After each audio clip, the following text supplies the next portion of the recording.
Zolt, I'm going to ask you the question that I always ask all my guests. So talk to me. What do you stream? Do you stream on Spotify, iTunes, or something else? YouTube? No, usually Spotify. So I'm Spotify. kind of So conservative let's in this crack case. Yeah. crack open Spotify and tell me what was the last song or thing, podcast song on your Spotify that you listened to? Oh, you mean yeah, Song. podcast not so much, but How about a song? What's the last song you got queued up? I'm just trying to open it up. Well, it's actually right above it from Lil Wayne and Drake. Right About It Right above it. by Lil Wayne You and know, Drake. yeah, Here we go. Let me see if I got it here. I'm going to cue it up for you.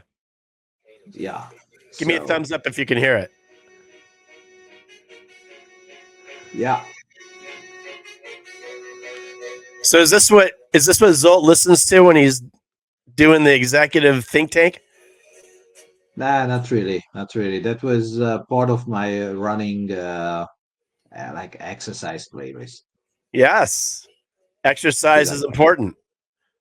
yeah, yeah, yeah. I mean, as a startup entrepreneur and especially like early stage founder, you either do too much exercise or you don't do it at all. So it kind of fluctuates. So I'm at the phase where I'm not doing enough, but at least I'm doing it. So Well, listen, when we have your kickoff, your sales kickoff next year, this is going to be your walk-on song. sure, sure.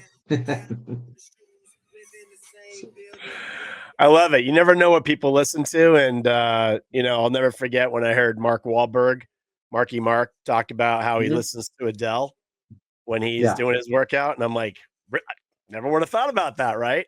But there you have it. Zolt is listening to Lil Wayne and Drake right about it. And hey, we're right about it. So let me get into the warm up question.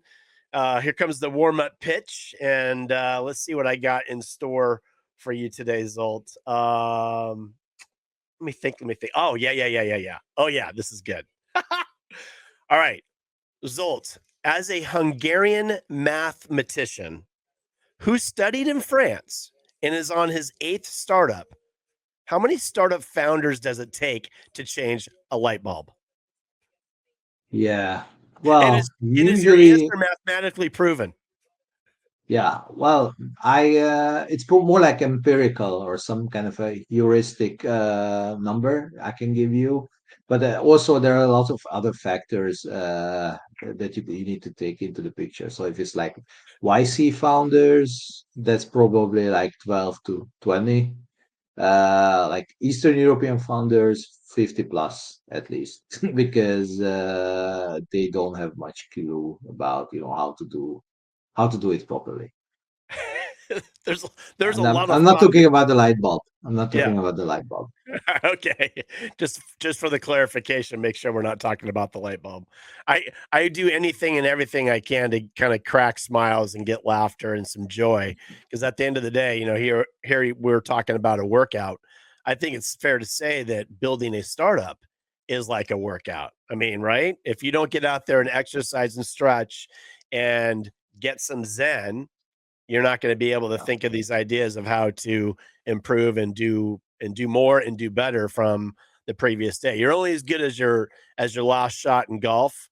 You're only as good as your last day in the startup. Do you wake up sometimes like does the run that you do in the morning does that just get you like invigorated and the endorphins going and like let's go through a wall? Yeah, usually that's like the case, but I'm not running in the morning. So like probably in, I don't know, around 10, 11-ish, because I don't wake up that early. But yeah, the invigorating thing part is actually like scientifically proven that you get the endorphins, you get the hormones in, and after a while, it helps you, not just kick your day off, but more like getting into a mindset where you actually want to get things done, I if that can makes sense. yeah, it makes perfect sense. What time does the alarm clock normally go off for Zolt? No alarm clock, actually. So, but It's I no wake up around between 8 and 9 a.m., so it's not that no early. dog coming over and saying, "Yo, I gotta go out," or a rooster in the backyard, or it's No, just I mean, natural. even if there were, I mean, there is a dog, but even if, somebody was trying to wake me up, it wouldn't succeed. He or she wouldn't succeed because, I sleep very well. So, He's got the natural alarm clock. You guys heard it right here. His exactly. name is Zolt. Hello, friends. My name is EP, and I'm happy to welcome you guys to another epic adventure. We're going to jump right into it.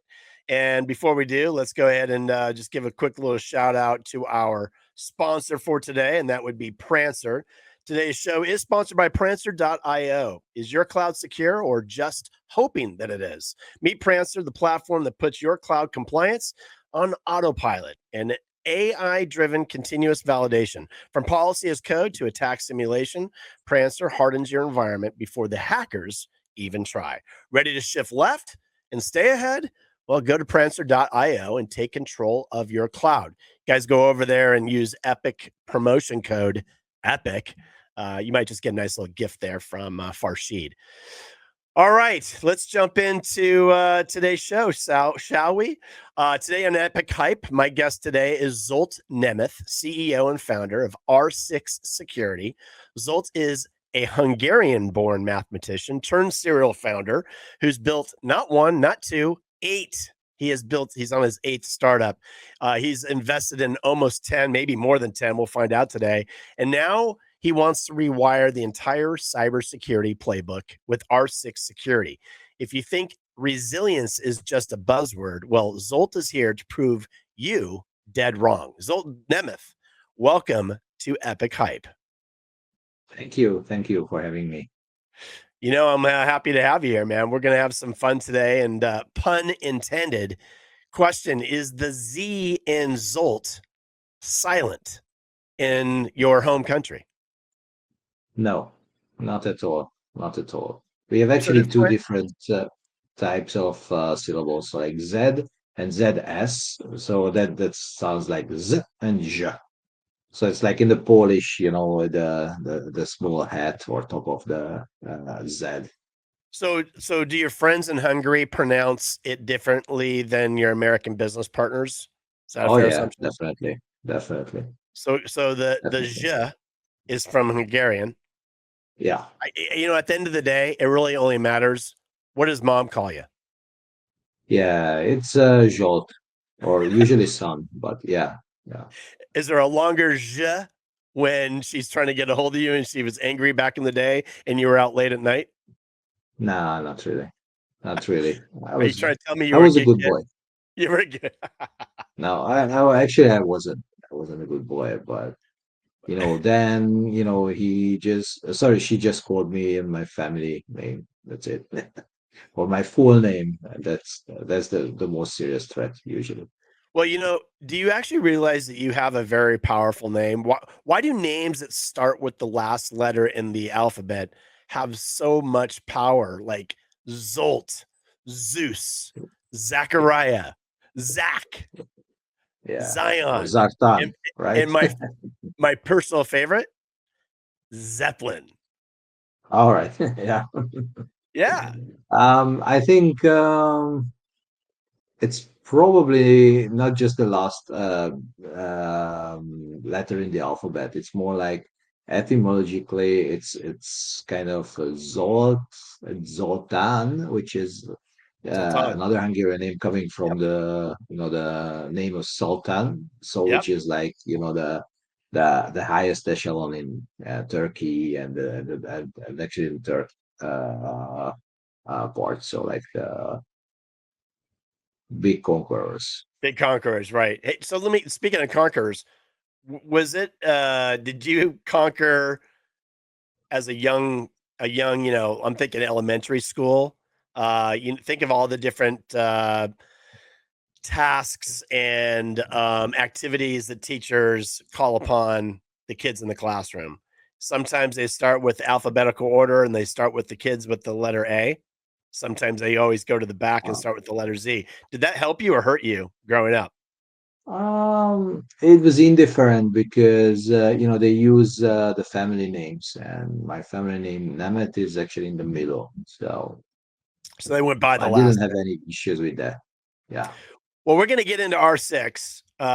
Really, really looking forward to getting the information that you've got to share out there, and how you're going to change the world. We're going to get into that in a few minutes. But first, I've got to ask you, how was life growing up in Hungary? Here on Epic Hype, I always like to talk about your story. So before we kind of get into the great epic tech that you put together, I really want to know the man, the myth, the mystery growing up in Hungary. What was life growing up, and what can you share that has had a massive impact on the trajectory of your life to this point that gave you inspiration to become basically the human that you are today? Yeah, I mean, I usually tell it to people who ask the same question is like, tough enough to give you perspective, but soft enough not to kill you. But on a serious note, it's more like obviously post-communist economy, post-communist state, nothing works properly, so you had to actually learn how to fix things. And on borrowed time, and that teaches you more about not just life, because it's like a boring thing, but more like about startups that any MBA will, and like most of the Hungarians, but that's probably true for these nations. They have this drive because they need to prove themselves. So that's why a lot of Hungarians who emigrated in the 20s, they created Hollywood. The other ones who immigrated a bit later, they were part of the Manhattan Project as scientists and so on and so on. Yeah. So yeah, I mean, you learn to fix things fast. Where'd you get inspiration? Growing up, was there a particular class, a particular professor? Was there a particular topic, something you learned that you think has made a massive impact that to this day Um, it really helped kind of build your foundation? um, Not really, not really. I mean, not a specific teacher or subject. So I was good at most of the subjects. So I started more with the mathematical side. So like I was good at numbers and so on and so on. That's how it started. Hmm. But then I started reading a lot of books, poems, whatnot, history, and then I kind of found my way back to the numbers, because that's the only thing that's true. But more like what shapes you over there is like failure mostly. So like and watching other people like faking success, which was actually very common in this post. I actually It's common now as well, right? So uh, um that taught me like, yeah, you can fake success, it's not that hard, but it's much better if you build it for yourself, and What then What about family? An uncle, a dad, your mom, anybody that had some entrepreneur DNA within them that you um, learned from? maybe my father, yeah, so he used to drive taxis and so other stuff, so like that was the de facto entrepreneur, after the communist regime, so you could either like privatize some factories, or if you didn't have that much money, you basically got into services and driving a taxi or something like that. That was kind of the way forward, and he did it actually quite early. So instead of building rockets, I know you're a mathematician, you love the math classes. Instead of going and building rockets, you decide to uh, find yourself building startups. You shared with me that you've built 7 before R6. So R6 makes number 8. 8 is great. Fair to say you are a startup builder and flipper? Is that just kind of like what you've become the master at doing? Mm, yes and no. So like yes, so my first company was, out of university and out of our university thesis. So it wasn't even a startup. So we obviously I wanted to flip. So like I wanted to get rich quick and, Mhm. make a lot of money in a year and then, just go and live my life happily after, forever after. But then I realized it's not that easy. So we actually bootstrapped for years. Yeah. I mean, 2 years, 3 years. We sold it, but again, it was not really considered a startup. And after that, yeah. So mostly, I mean, I realized when to quit. So like some of these startups lasted for just like a couple of months, something because either the market was not there or Right. something like that. Um, so what? So basically, more like I was talking, I would see myself as a survivor, right? So I build things that last until, someone with more money shows up or the market shifts. Yeah. So Yeah. if like flipping is a result of good timing, I would take it, but I mean, to be frank, I was usually very early. So like I see the trends way before. I start early, even before the market Well, let's talk kind of about that. realizes what you're doing. Yeah, Sorry? so let's talk about that. What are 2 or 3 things that you have learned along the way, that you can share as tips to those that are out of the gate on their first startup? I have a lot of, viewers that are, first-time entrepreneurs. I have a lot of people also that are like yourself, but everyone's always trying to, learn from others, right? Networking, Yeah. sharing. So maybe a 2 or 3 tips you can throw out there that you've learned from the last 2 or 3 startups where you absolutely are taking that forward into R6 to pave the pathway? Yeah, yeah. I mean, I'm mentoring a couple of young guys, and I Nice. usually tell them actually four things. But the first one is like it's about fundraising, right? So everyone lies in fundraising. You should too, but just not to yourself, right? So that's actually a pretty good advice. And I mean, it's not fake it till you make it, but yeah, I mean, you need to be real, and you don't lie to yourself. Stretch the truth. Just stretch it as much as you can with staying on the rail. Exactly, Yeah. exactly. What Number else? number two is like again, everybody knows that, and it's a kind of an axiom right now. It's like shipping beats perfection, right? Uh, obviously, unless you're shipping garbage. That is the other way around. But so ship first, ship Okay. fast, and if you fail, you learn from it, or you just drop the whole thing, Yeah. whatever. But Yeah. don't ship garbage. Okay. Number 3? Well, that's the lesson, which is actually quite hard for me because and it's about co-founders. So like my first co-founder was super great. The second one, yes. Then a lot of shitty ones, and then it was a good one. But so basically, if your co-founder is not someone you wanna share your bank account with or Right. on your worst day, don't even start. So either find a good co-founder Trust. or Yeah. nowadays just Trust. pay for ChatGPT or AI, whatever. Yeah. And do you have a co-founder with R6? Not really, not Okay. really. So I was started CEO and CTO. Okay. So wearing too many hats, which Yeah. is good because you're not dependent on everyone. Yep. But for first time founders, I don't really recommend this because the biggest challenge is not like what you build, who to sell it to, and so on and Right. so on, but more like dealing with the stress. If you do it, if you can share it with someone, I mean, not just the burden, the good days, the bad days, that Yeah. makes a lot of sense. And and that's kind of a priceless. Okay. And But what's number 4? Gotta get one more out of you. You said 4. uh, That's 3. uh, well, number four is just be resilient.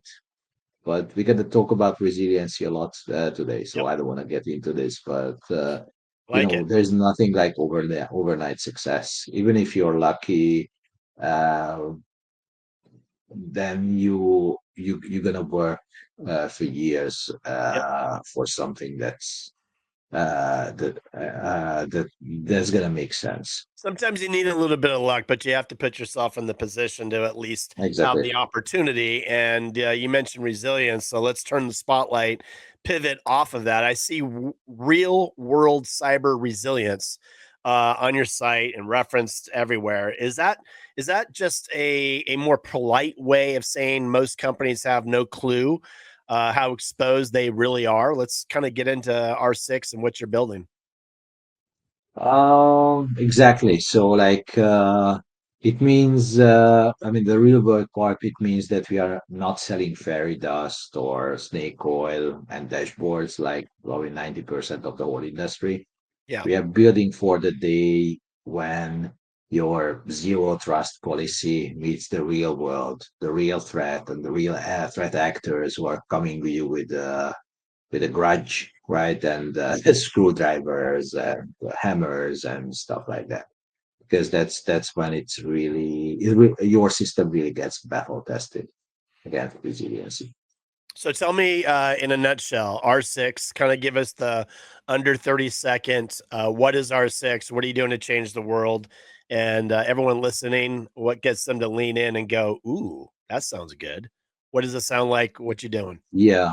So the cool part is that I mean the cool thing is we are adding chaos to cybersecurity because cybersecurity is not working proper, not even working right now. So we are adding chaos to established systems to actually make them more resilient. So it goes back to like what Netflix came up with. Uh, chaos engineering about 10 years ago, or Yep. security chaos engineering that came in a couple of years ago. So basically, you need to hit your uh, systems yourself. So Okay. you need to beat up your own system with your own baseball bat so that the system is going to get resilient enough if somebody comes you with a grudge and with their own baseball bats. Okay. So I mean, you dropped a statement there, and I want to make sure that everybody heard it. You mentioned that cybersecurity is broken. It's not working the way it needs to. Obviously, you've got your opinions on that. Obviously, you're building a security a solution that you're getting ready to unveil to the world, which is exciting because I got the opportunity to meet you at the AI Infra Show up in Mountain View, and you shared with me some of the very large names, as large as you could think, that have got their eyes on you. So, I think you and I could do a whole segment on the anatomy of landing a large partner. um, so, with that statement, and here we are, it is the 30th of May. And yesterday, I'm not going to mention the name because everybody can search for themselves, but one of the largest headlines yesterday was coming from one of the largest endpoint security companies having a glitch. We're still actually waiting for them to come out and tell us what it was. We all experienced the other very large endpoint security company. What was that? 5, 6 months back. Have more like a 2, 3. yeah, more than a glitch. There was a lot of millions of people with an outage. So point being, whether we're talking network, whether we're talking endpoint, cloud, um, the entire infrastructure. That's a large statement you dropped. So, kind of like I'm teeing you up here. What are you doing? What are you doing about it? Like, how are you going about it with your adaptive infrastructure? I mean, I don't know how much you're comfortable dropping here, but obviously, try to keep it, topical. Like, don't go too deep in the weeds, but I do want you to go somewhat in the weeds that you're comfortable with. Where are you driving, and what are you putting up on deck to solve some of the massive business challenges that are out there? Yeah.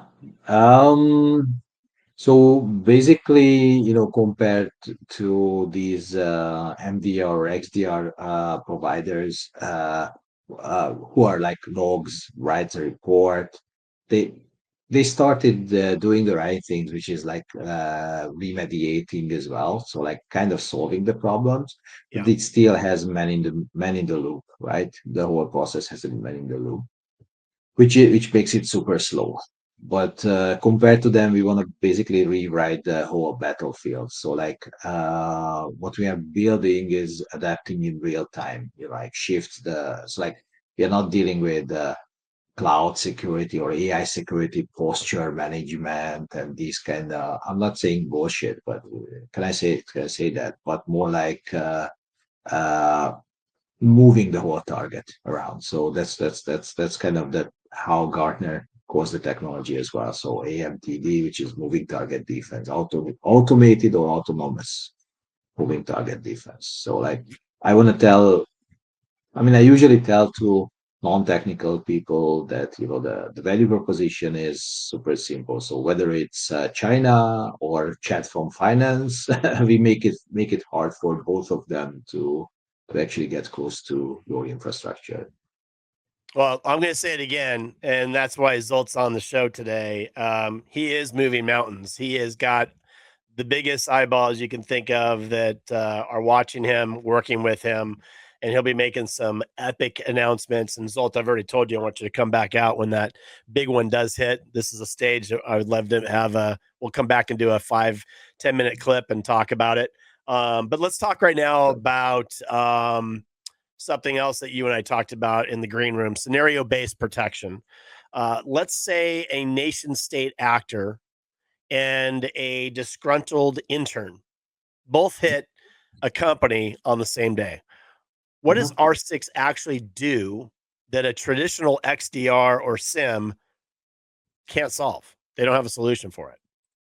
Yeah, so basically we repel the attack, and so we are agnostic of who is attacking you, either from internal or external. We just keep the whole attack surface moving, which means like it's pretty hard to hit someone that's moving, right? So the data sometimes it's here in random time it's going to be somewhere else, and so on and so on. So like.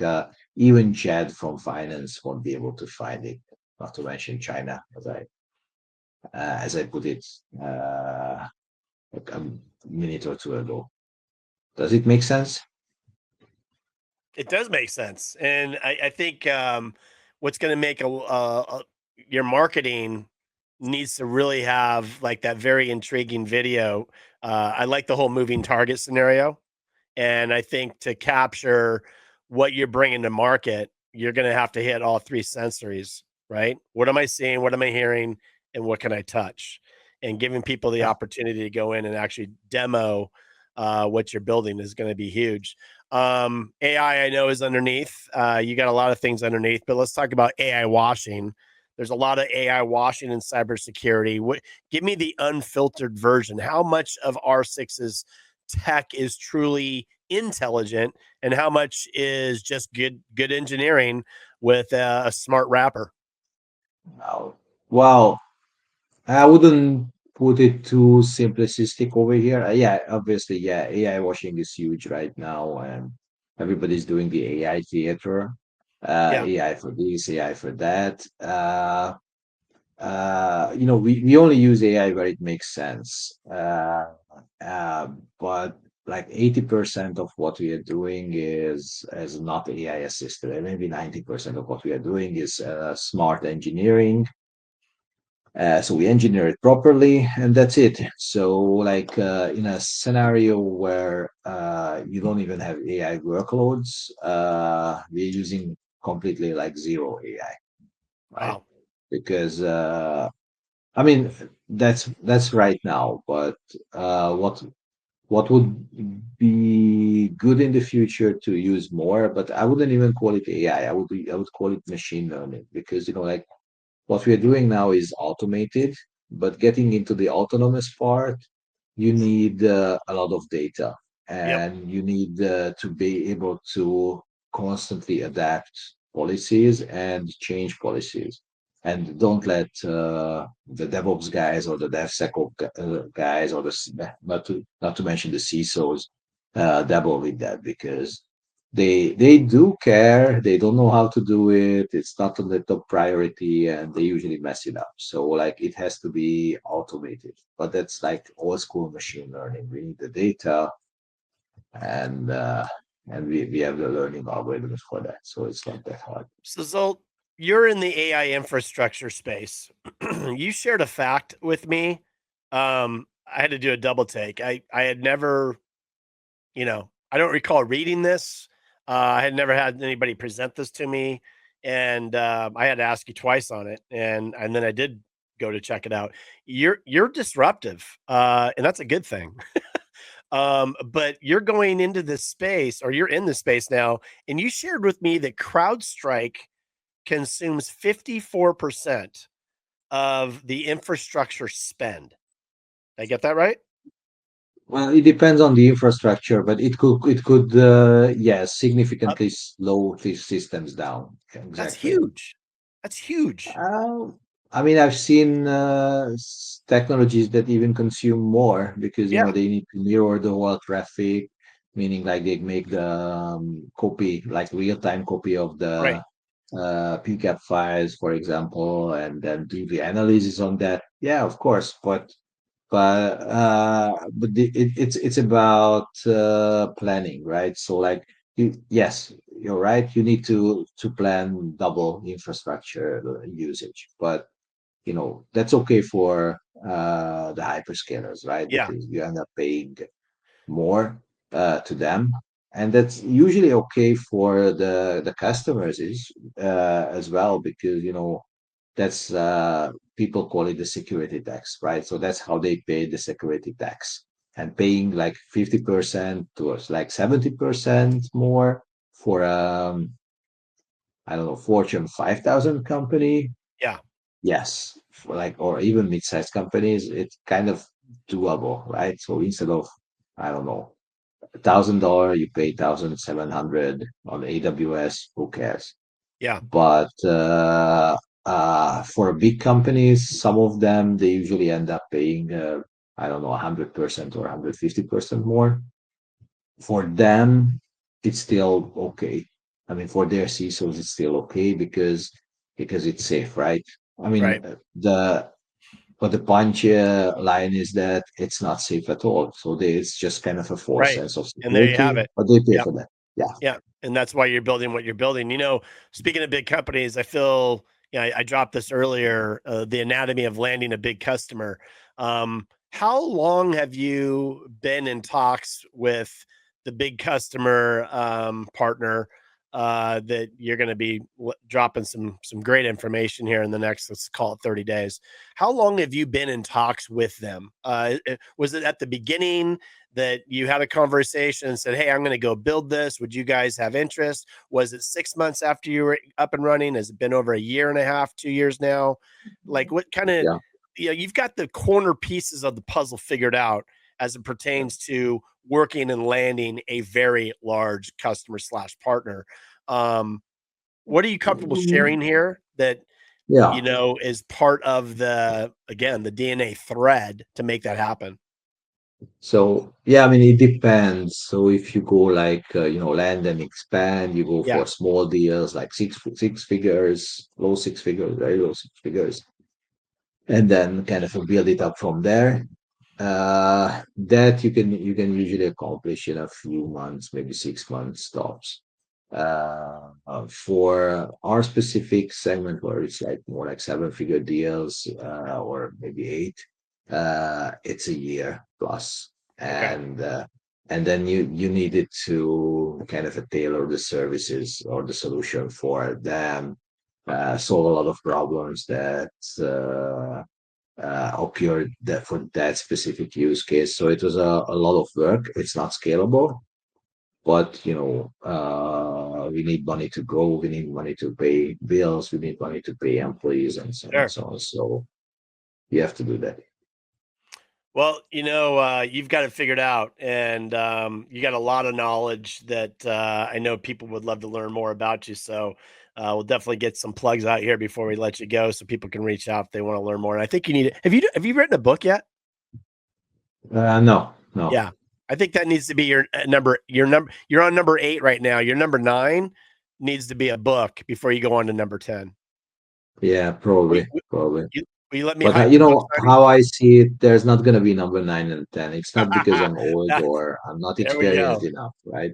So, I I like that. think no, I mean, realistically, I think in a couple of years you just have an AI agent to build a company for you Yeah. Well, I without an like AI that. agent. And hey, So, let me be the one that gets to hype your book signing when we're ready to do that. Okay. All right. sure. You ready to play a game? Let's play a game here and uh, have a little bit of fun, a little bit of laughter. All right. It's time to play rapid fire DNA. I'm going to ask you 10 questions, Zolt, in 60 seconds.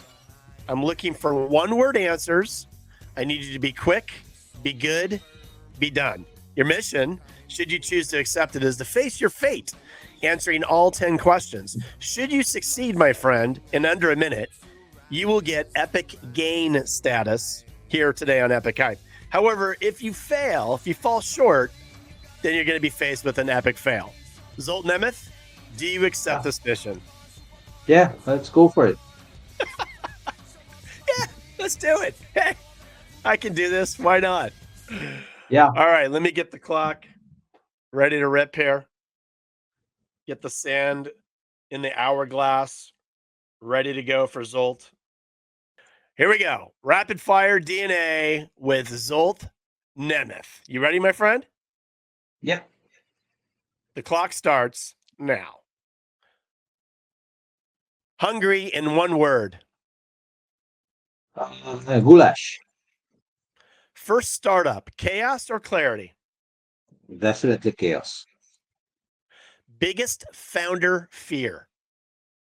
Um, no market. R6 in one word. Um, I don't know. 6 degrees of resilience. That's a lot of words. Current Or obs- resilience. Resilience. Resilience. There you go. Good. Current obsession. Music. Cybersecurity today, broken or booming? Broken still. Your brain, math or madness? In between somewhere. Closer to madness. Startup life, hustle or harmony? Definitely hustle. Greatest strength? Um, Probably my mind and my team. My team. One word people never use but should to describe you. Um, that's a good idea. That's a good question. Yeah, mad or madness. Mad.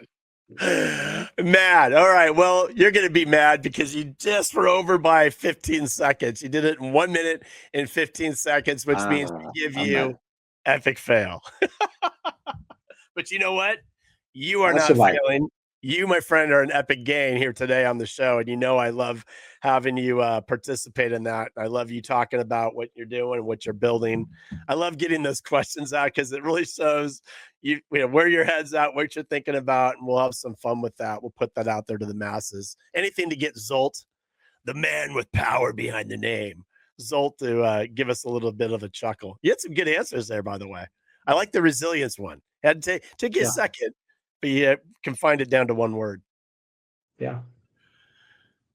Shameless plugs. As I said earlier, there's going to be people out there that want to learn more about R6 and ask you questions and absolutely follow you. Guys, follow this guy on LinkedIn. So, where can they go to find you and where can they go to find R6? Yeah, I mean, it's simple. We have a website, www.r6security.com. Usually we are active on LinkedIn, so follow the company there. And yeah, you can drop me an email, Zsolt at r6security.com, if you have something specific uh, to be answered.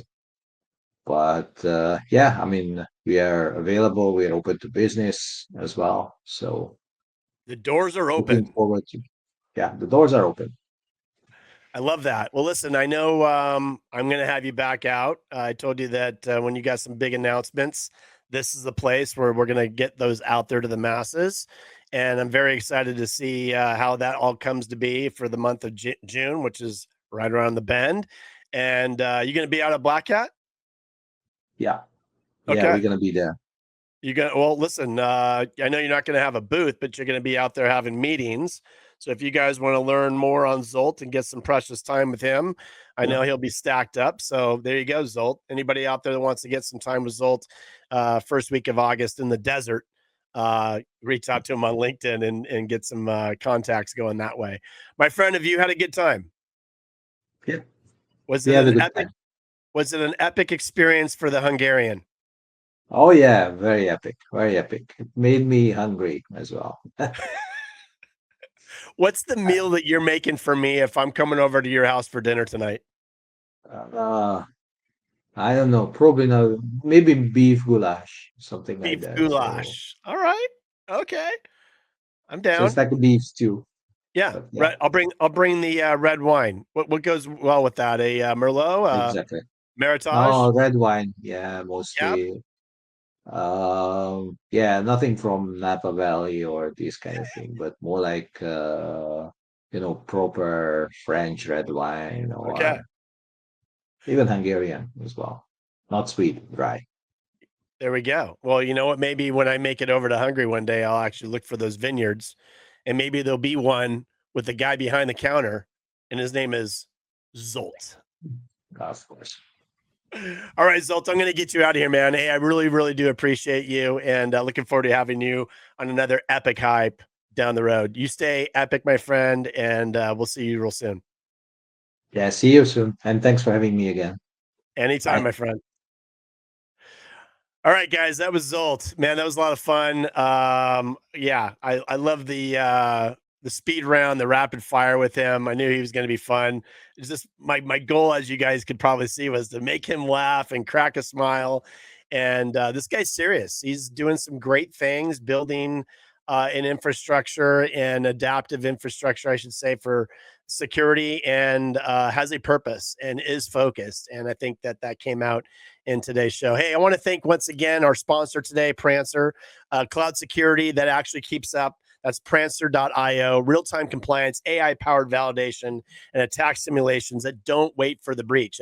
It's proactive, it's powerful, it's how modern DevSecOps get it done. Level up at prancer.io and stop flying blind in the cloud. Guys, reach out to Farshid over there, mention Epic, and you might get a nice little discount from Farshid at prancer.io. To catch more full length Epic Hype episodes and short clip content, you guys can follow me at Instagram, but even more so, go over to the YouTube show. Follow me, subscribe on YouTube. That's Epic Starts with EP. Epic Starts with EP. You can start typing in Epic Hype and it starts popping too. And you can also find me on Instagram. So, hey, I got to tell you, we're having fun. That's a wrap for today. Tie a bow, wrap it up. Let's get out of here. Remember this, everything epic starts with EP. We'll see you guys next time.